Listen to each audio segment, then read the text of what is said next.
Hello, everybody. How you doing? It's time for episode 5. A little late. There's been a lot of going on. It's around Christmas time, so there's been a lot of Christmas festivities going on. We're talking about the trailer park I was living in at the time. I was about 15, 16 years old. So I'm going to tell you about a little group of kids that lived in the trailer park. So there's Donna and Sean Timmons. Their daddy, his name was Jerry.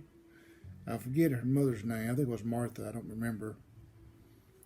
But they were really good friends. Their dad and their parents and my parents. And there was also April.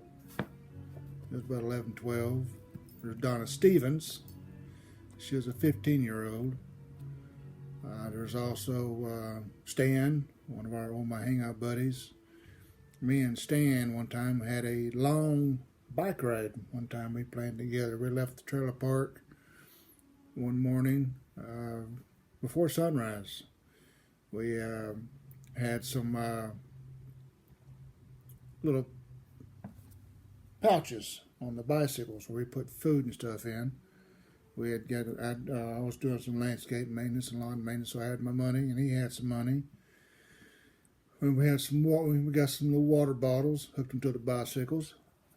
Of course, these bicycles had brakes just for a change. We left out one morning before sunrise. Went down about 30, 40, 50 miles on a little bike ride. On the back roads down by Riverside Grocery. A place called Riverside Groceries. And back up through a little small town called Benton.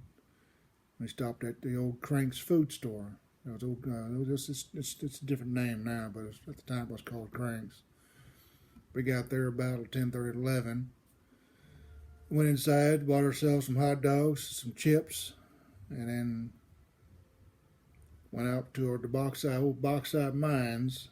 These mines here were abandoned because they'd done dug it out and mined it out, so to speak. So we stopped off to the side road, went out there to the old mine pit, had ourselves a little lunch, and then played for a little while, exploring. Found some interesting toys and some antiques and stuff that were dug up.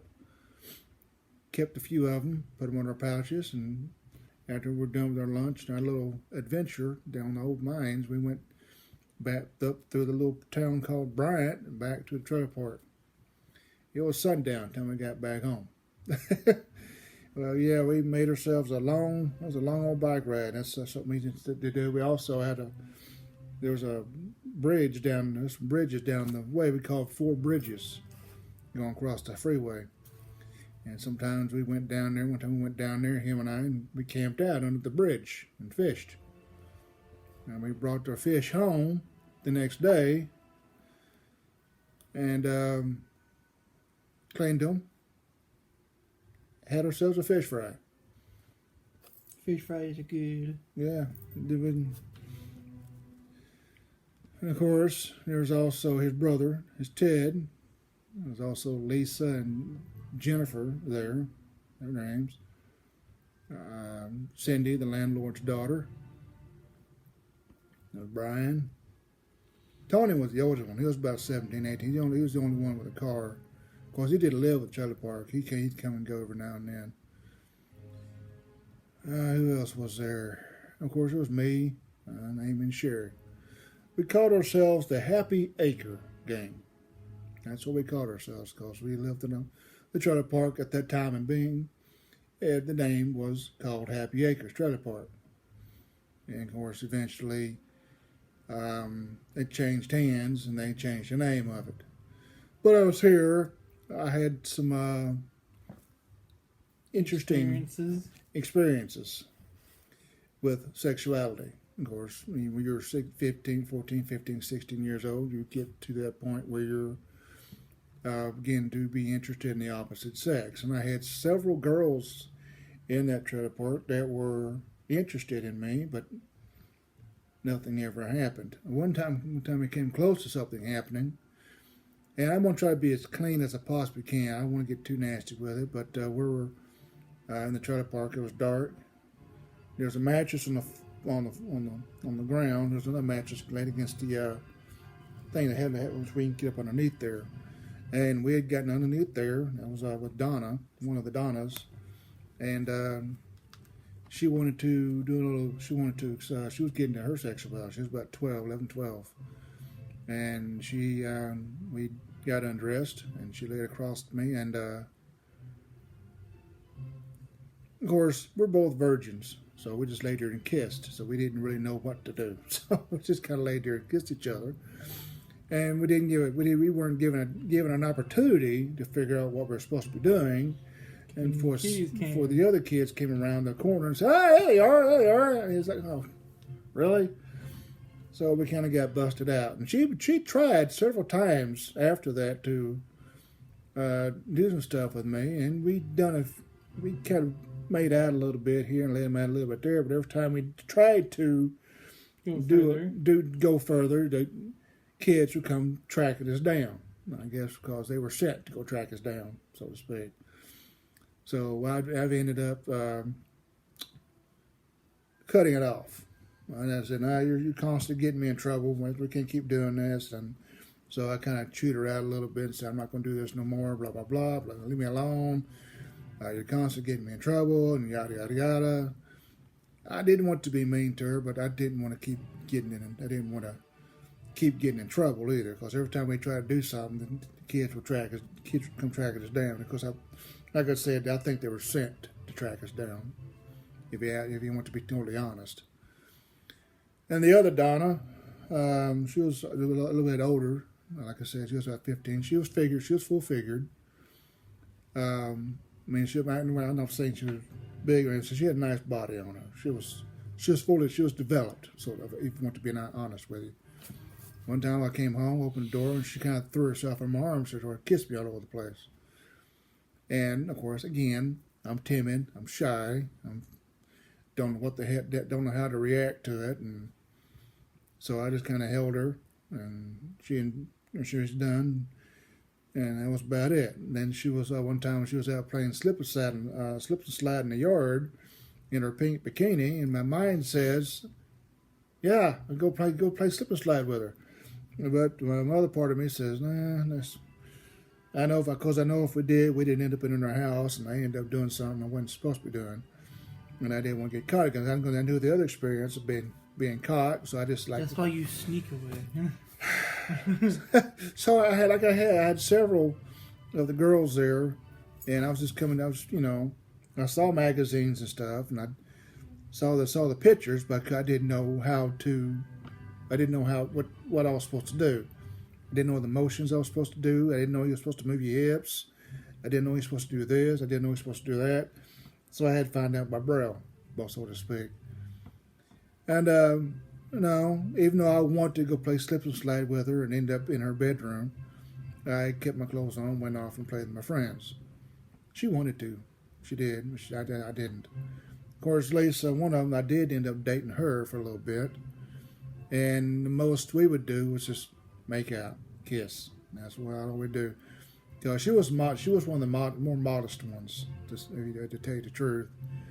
She was one of the more modest ones. I tried to get up under her shirt, and she wouldn't do it, so I'd button her shirt down a little bit, and that's as far as I could get with her. And of course, we just made out a lot. And of course, that didn't work out either. We did have a water fight one time, and of course, Sean and Stan ended the water fight with the little kiddos by telling we had a water bucket and we pissed in it. And we was going to throw it at them. We didn't really piss in it. We just told them that, and they took off running. The water fight was over. We also go out in the woods, turtle hunt, but hunt for box turtles. We'd hunt box turtles in the woods there, and we'd bring out the bunch of box turtles, had them on a piece of cardboard box, and we'd lay them on the box, and we'd watch them crawl away. Just had fun watching box turtles run, scutter around. We had about Ever get bit? no, just box turtles. Box turtles, they don't bite. You pick them up, they stuck themselves right back up in their little holes. Then you put them back down, and they come out, sneak around, look around, and they start taking off. That's what we watched them do. We sat there and watched them come out of their homes and start And trying. they tell their family, I got abducted by aliens again. You know, then we get off. Stop it, Greg. Then when You're they get off the box, we put them back on the box. They suck themselves back up in their homes, and we wait for a little bit, and they come back. So eventually, we let them go. We didn't keep them. We didn't just torture them forever. We eventually go. We just want to have the fun with Just them. imagine the turtles going back home. Yeah. I got abducted again. I got Stop it, abducted. Greg. I got up. Yeah, I know, right? And when of course that pond out there I went fishing with. I was out there one time by myself, just hanging out, and I saw the kids, a bunch of the younger ones come out there, and I hid myself in the bushes, and I started whistling like a little bird, and they actually started trying to find the bird. I'm serious. They actually thought I was a bird. I was whistling. I sounded just like a little bird. And I sat there and watched them. They was looking around. Where's the bird at? Where's it at? Where's it at? Looking for the bird, trying to find the bird. But there was no bird. It was just me. I was being the bird. And, of course, Cindy and Sherry got in trouble one time. In April, Cindy had talked Sherry and taken my dad's car for a joyride. And they went down to the other part of the other trailer park, which was down the road. And they missed the turn, and jumped it and hit the ditch. Tore my dad's car up. And of course, this explains to you how Sherry was never in trouble. Cindy, they all got bumps and bruises. They all got little bumps and bruises. None of them are hurt. But Cindy, the landlord's daughter, she got grounded for 30 days. And she got spanking. She got a whooping. April, she didn't get a whooping, but she got grounded for 30 days. For 30 days, the other woman could come out of the house. They couldn't come outside to play. They had to stay inside the house. Sherry got nothing. Yeah, you heard that right. She got no punishment whatsoever. And that's why she's the way she is today. Got no punishment whatsoever.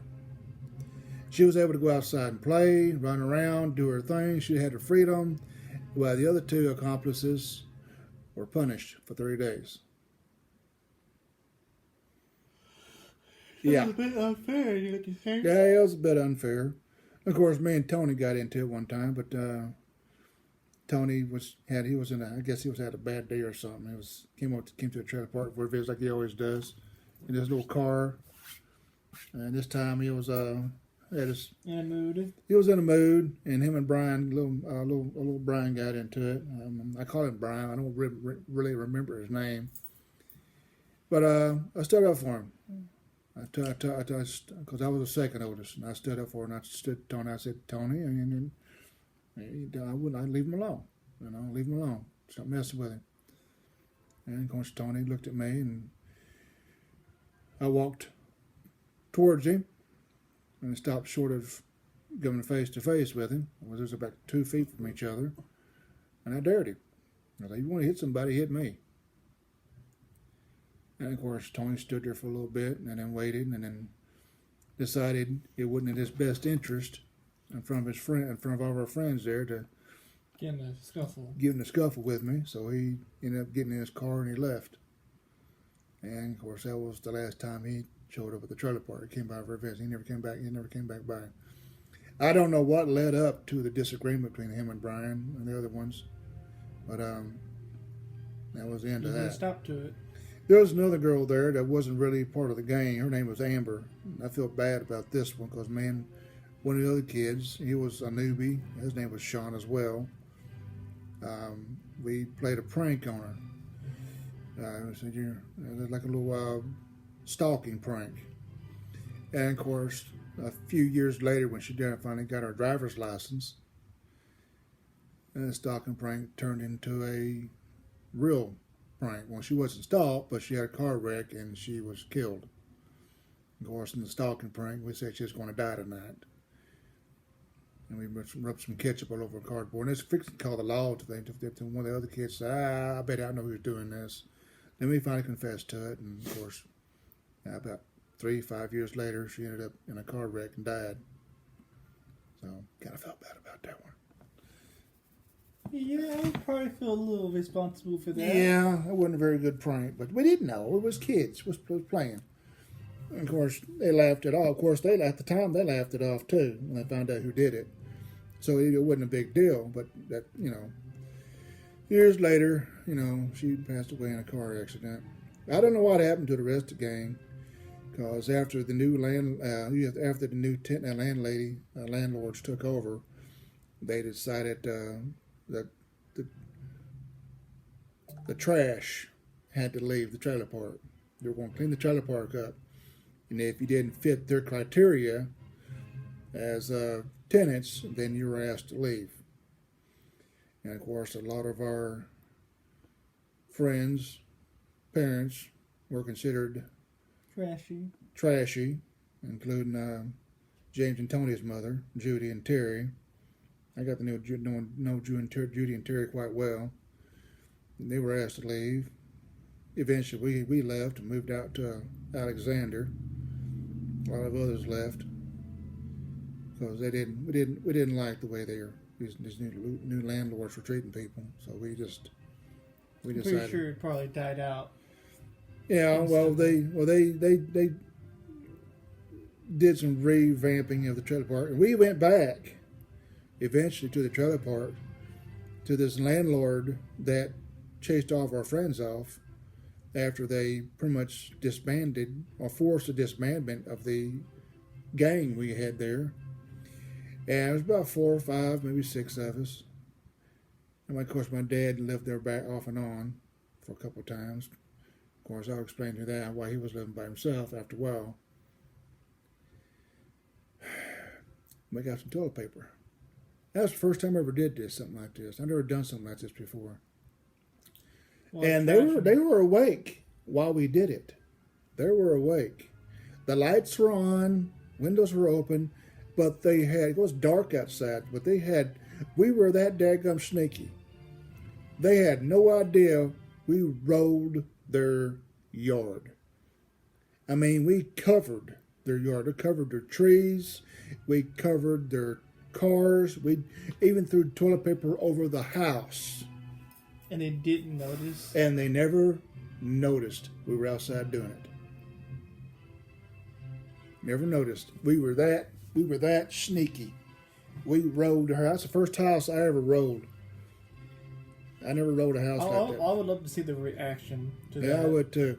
And I do more than just write poems. I've got a few stories I've written, and one of them was based off the trailer park. Well, I made a little horror story out of it. The horror story I named the title of the horror story, the little short story I made out of it. I called it Nightmare Acres instead of Happy Acres, because you had this space goo from space that would come down, and a couple of us went out there to check it out, and then it got on us and got into our system and turned us like little space vampires type deal.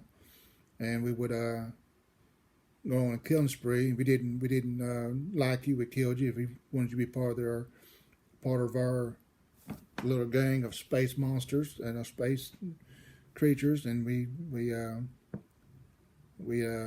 infected you. And of course, military would get a hold of it, and then you know how all these horror stories go. The military would come into play, and then go into one big finale battle, and kill all the monsters off. And this little storage, it's around here somewhere. I don't know where it's at, but it's around here somewhere. I've still got a hold of it. It's I think it's in my scrapbook collection back there. Yeah, I wrote some short stories. I wrote another short story. I wrote most of them in study hall. When I had all my studies done, I wrote some short stories in study hall. Or when you were in detention. Yeah, where I was. I never got detention. Really? No, never got detention. I was a good boy in school. I was too shy. And too timid to cause any problems. Until someone caused a problem with me, then I get in trouble. Bryant. And they would get. At Bryant, I never got suspended at Bryant. I got a paddling once, and I'll explain that in a little while too. When I went to Harmony Grove where I graduated. I got suspended for 5 days there for using a guy's head to type up an essay. The teacher didn't like it. The principal didn't like it. The teacher was on my side because they'd been aggravating me the whole time. And I finally got tired of being aggravated, And you showed them how to write an essay. I showed him how to write an essay using his head and threw him on the floor. He didn't like it too much. But, I would assume so, yeah. But I'll explain that after a while too. That comes on later on down the line. But like I said, our little gang got disbanded pretty much, and I came close to experiencing sexual pleasure for the first time with one of them. I made out with a couple of them, but like I said, I was too beaten back, too timid, too shy to really act upon what I wanted to do. Probably a good thing. We didn't succeed in what we was doing. Probably a good thing because it'd been interesting enough. It was interesting enough to do what we did. But I got the feel for it pretty much. I got an idea what it was like to hold a naked body next to me.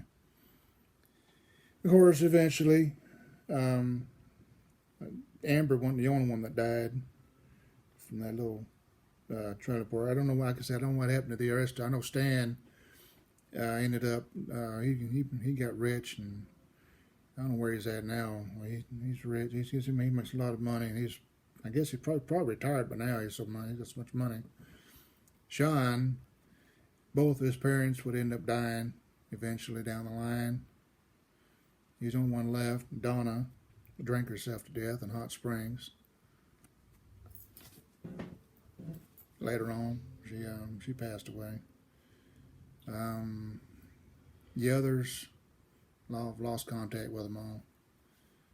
I think Sean was the only one. Sean and Donna and the Timmons family was the only one that had really any extensive contact with, besides James and Tony and Terry and Judy. And those are the only ones that I've really been in contact with. There was a funny story. You'll like this story here with Sean's dad, Jerry, and my dad, Jerry. We decided to go on a camping trip one time. And the Ouachita Trail, we parked our car at the concrete on the thing there, got the stuff up, walked down the trail about 2 miles. There's a little camping area.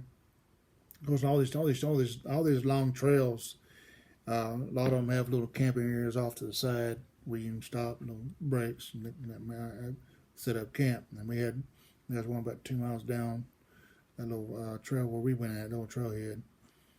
We went up there, and me and Sean set up the skeeter net, and we set up a little hutch under the skeeter net there. And of course, Jerry were over by the fire pit drinking. One brought a little cot to sleep on, and the other one set up a hammock in the wood through the woods about 20 feet away from the fire pit. Had a little hammock set up, and me and Sean were just doing our thing, and we were just having fun, just laughing and carrying on. I don't know what the heck we were doing. We were having a blast, and polyboard stuff. And and the two Jerrys were so drunk. I'll remember this story. They were so drunk it was unreal. They had a 24 pack of beer, and I think they drank every damn one of them.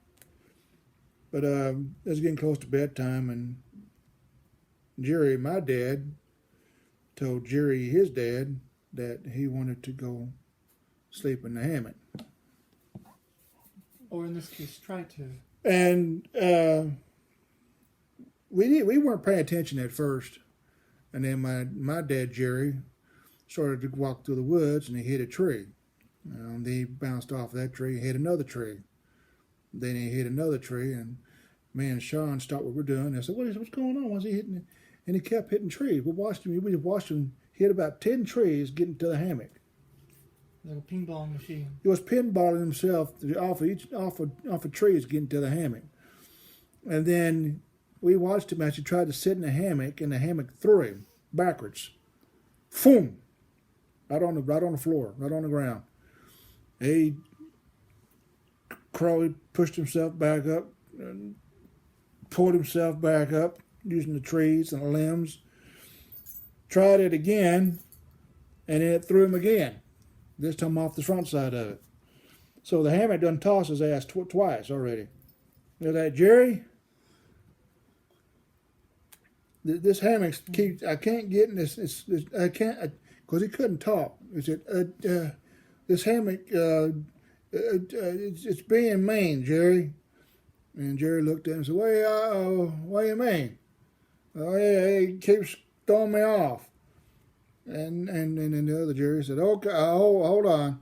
And the other Jerry walked to the tree. Of course, the other Jerry, he couldn't walk straight. Bing, Bing, bing, bing, bing, bing. bing, off of every tree.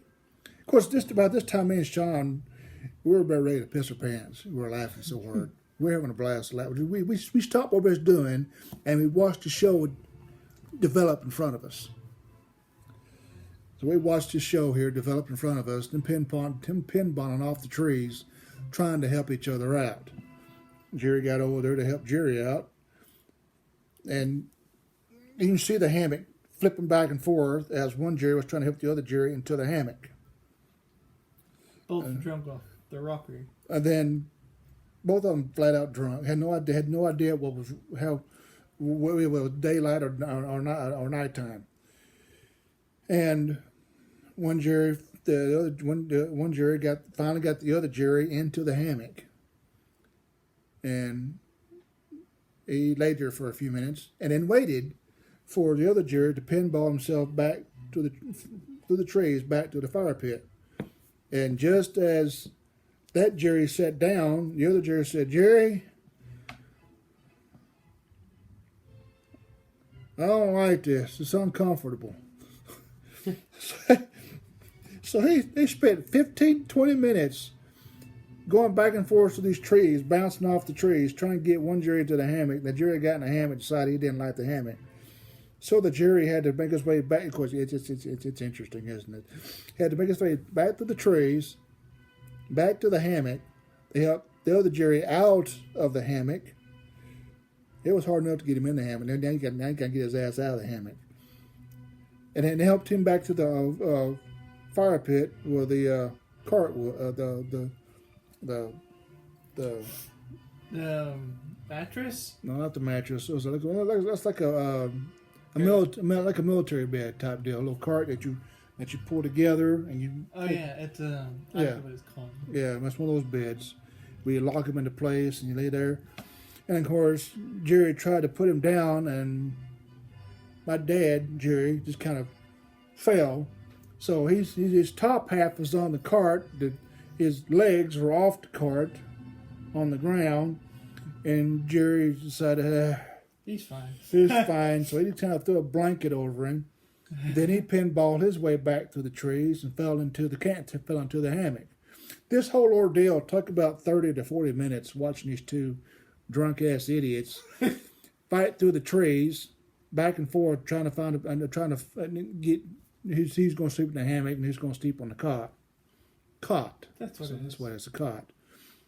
And of course, after we got through laughing at them, we finally went back to what we was doing, and of course we had our fishing gear out. In the morning, we went down trailhead to the lake. There's a lake to the trail through the woods, and we were sitting on a broken dock. There was no. It was a busted up dock. It wasn't maintained. It wasn't maintained, and we kind of made our way out on this broken dock and were fishing. And we were catching a few.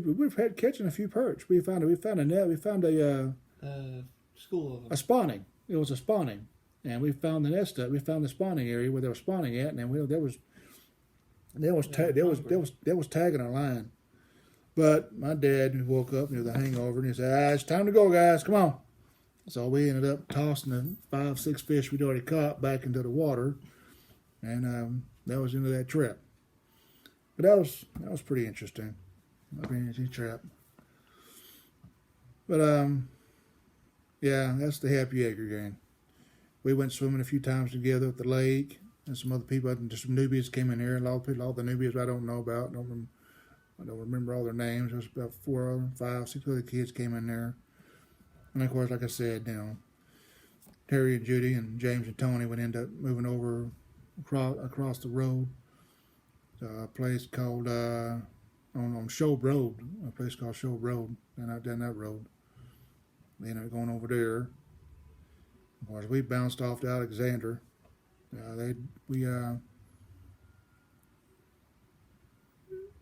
Mom and Dad had bought a little trailer, set it out there on some land, and we hand dug a well.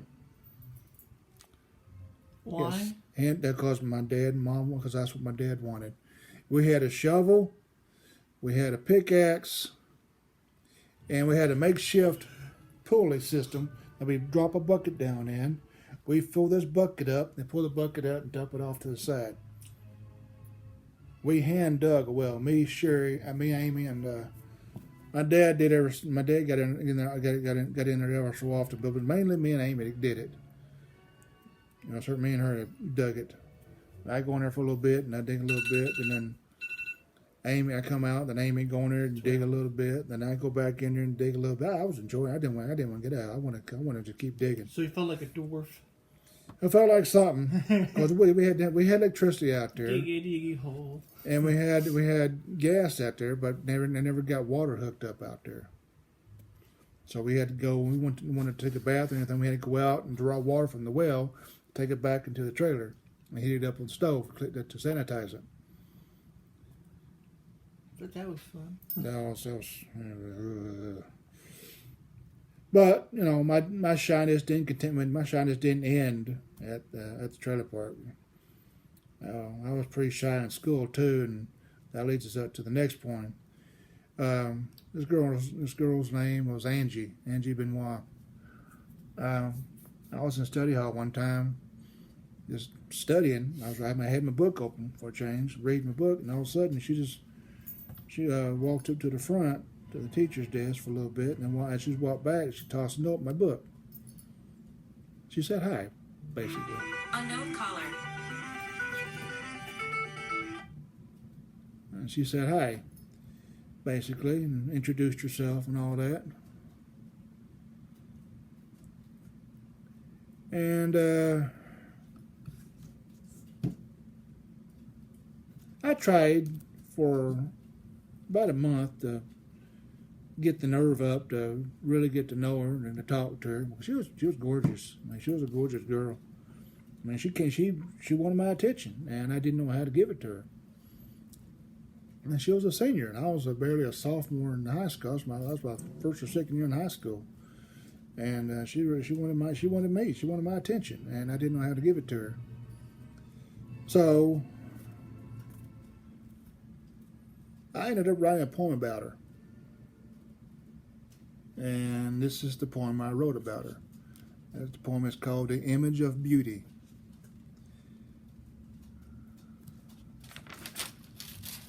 And of course, now we're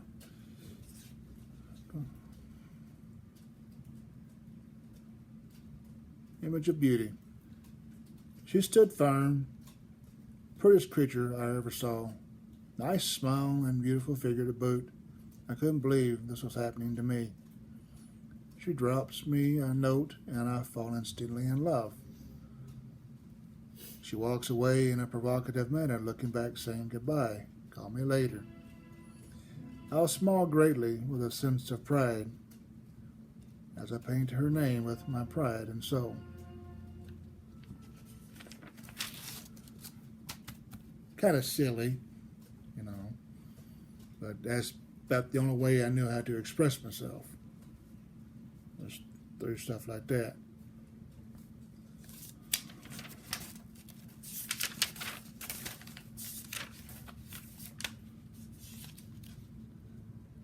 And of course, even though I had some fun there, I still had, I still had a temper. I would still get mad and still get upset. And this one here is just, if you know somebody with a temper like I had, you don't pick on that temper. You don't push them to an angry. You don't poke the bear. You don't poke the bear. And this is what anger is silent is all about. You don't poke the bear. You don't push them to the point of losing their cool. So even though love to do apparently. So even though we had fun time at the Happy Acres, I had some friends. I actually had some kids to associate with. Even I had April one time. April one time wanted to hook up with me, but she didn't know what she was doing, and she would just come sit on my lap, and we would just sit there and hang out, and like I said, nothing. But I actually had, I was actually looked up as a role model, so to speak. I had some of the girls there wanted to get with me, and some of the kids there, the younger boys.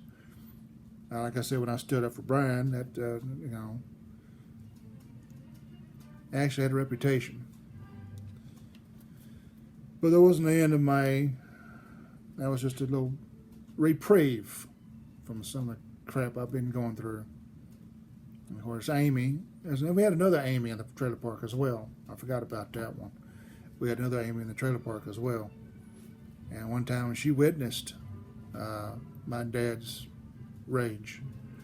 We had a little disagreement, and she liked me a little bit, and when she got me in trouble, she really felt bad because my dad took me. Because this is after the kitchen incident where he tried to beat me and tried to get me to holler, and I wouldn't do it. So he made sure I was going to holler this time, and even though it was behind a closed door in a laundromat, in a laundry area, in the laundry bin, she still heard it, and it really upset her. And afterwards, she says, "I'm sorry. I didn't know he was going to do that." I said, "No big deal. I'm used to it." I said, "Well, you shouldn't have to be used to it." I said, "Yeah, I know, but what am I going to do?" So this is what anger is silent is all about, and we're coming upon 37 minutes. Like I said, I try to keep these 35 to 45 minutes. I'm going to read Anger is Silent, and we're going to wrap this. We're going to wrap episode 5 up. Okay. So here's Anger is Silent.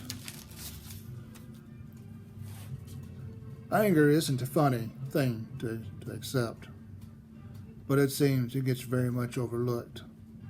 Ill-tempered individuals don't mean too much. Society just looks past it and shows no worry. What happens when they come across anger? They need to listen and not be ignorant. There's an angry man that's angry all the time. Also, there's a feeling there are many others. They are preparing all the time for a fight. They are waiting and wanting to explode. It happens, and they come close to killing their foe. They have blood all over their hands. Turning toward you, they will say, "Our anger is silent and very deadly. Look at our eyes for once. We're waiting to explode. An echo will sound, and it will be over." That is Anger is Silent. I got another poem, but this one's going to take too long. We're going to go past our time frame that I try to keep down, so I don't want you guys to get bored or anything. But there's a poem coming up that's going to be called The Vacant House. Now, The Vacant House is very, very fun. You'll like it. And we'll cover The Vacant House in our next episode. Until then. In the future. Until then, y'all have a good week. Like I said, it's coming across the Christmas holidays, so if I don't see you in episode 6 before Christmas, then have a Merry Christmas. And be safe out there. And happy holidays. Take care.